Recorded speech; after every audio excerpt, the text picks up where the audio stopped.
Avis aux nostalgiques des tout premiers jeux vidéo, les fans du rétro gaming, pratique qui consiste à jouer à ces jeux passés de mode, sont nombreux en France.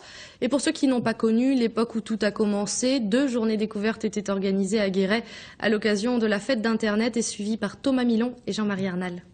Écran cathodique et ancienne console, la bibliothèque de Guéret a fait voyager son public dans le temps. Retour au début des années 80 pour découvrir les premiers jeux vidéo. Donc ça c'est Space Invaders, c'est le premier jeu qui est sorti en bande d'arcade de chez Midway.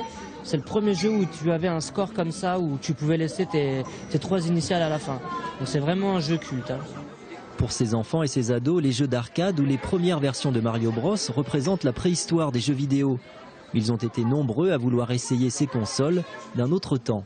Les mouvements c'est pas pareil, les graphismes ils sont pas pareils, je sais pas. C'est complètement différent quoi.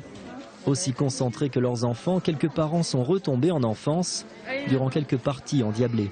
Ça c'était j'avais je sais pas, 15 ans, 10 ans. Donc c'était des mercredis après-midi, je me souviens, il y a très très longtemps. L'animateur de cette manifestation est un trentenaire de la région Centre. Ce fan absolu se balade dans la France entière pour montrer l'origine et l'évolution des jeux vidéo. Très basique à l'époque, mais stimulant. Avant, tout était basé sur l'imaginaire et sur le rêve. Quand on avait un jeu, on s'imaginait plein de choses et on essaye de leur refaire revivre des émotions à travers ces anciens jeux. Des anciens jeux redevenus tendance à travers ces animations rétro gaming intergénérationnelles. Sortez vos anciennes consoles Nintendo des greniers. Elles intéressent de nouveau un public de geeks passionnés et nostalgiques.